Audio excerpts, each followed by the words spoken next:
महाराज जी, हम सभी जो आपके शरणागत जन हैं, जब निकुंज जाएंगे तो क्या वहां भी केली कुंज का अलग डिपार्टमेंट होगा? आप दिखेंगे ना महाराज जी?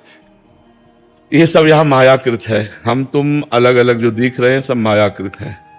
वहां सच्चिदानंदमय लीला है। सच्चिदानंदमय लीला में मैं तू नहीं होता। यहाँ की सोच और वहाँ की सोच, यहाँ का रूप वहाँ का रूप, यहाँ की भिन्नता और वहाँ की अभिन्नता हमारी बुद्धि में कैसे आ सकती है? क्योंकि बुद्धि तो यहाँ की है ना, अभी निकुंज की बुद्धि तो नहीं है ना। इसलिए वाणी पाठ करो, नाम जप करो, ठाकुर सेवा करो, परोपकार करो। जब हमारी बुद्धि निकुंज की होगी तब समझ में आ जाएगी। अभी कैसे समझ में आएगी? जैसे प्रेम का वर्णन नहीं किया जा सकता, ऐसे प्रेम में निकुंज का, प्रेम में भावदेह का, प्रेम में प्रिया प्रीतम का, प्रेम में प्रिया प्रीतम की सेवा का, वो यत्किंचित वर्णन है, बकाया पूर्ण वर्णन नहीं हो सकता। वो तो अनुभव की बात है, हृदय की बात है। इसलिए भजन करो, पहले मनुष्य धर्म से ऊपर उठो। अभी तो मनुष्य धर्म में हो ना, देह भाव में ही हो ना।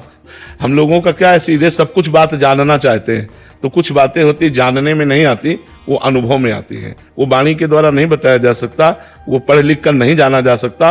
वो भजन करोगे तब भगवान जब जितना अनुभव कराएंगे वो अनुभव में आएगी।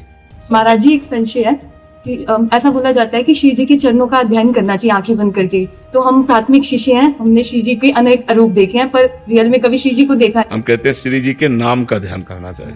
चित्रकार ने भी तो श्री जी को नहीं देखा ना। जिसने चित्र का निर्माण किया उसके भावय में तो आया है, ना कि उसने श्री जी को देख के बनाया है। देखने की सामर्थ्य तो सिद्ध महापुरुषों में होती है। तो नाम में रूप समाया हुआ है। जैसे कृष्ण नाम है तो उसी में सब समाया हुआ है, राम उसी में सब समाया। तो हम राधा, बार बार राधा राधा राधा राधा ध्यान करें, राधा नाम जप करें, तो जो श्री जी का रूप है वो झलकने लगेगा। तो इसलिए हमारी जहां से प्रियता बने वैसा शुरू कर लेना चाहिए। पर हम प्राय आदेश करते हैं कि राधा नाम का ध्यान करो, उसी से सब कुछ बन जाएगा।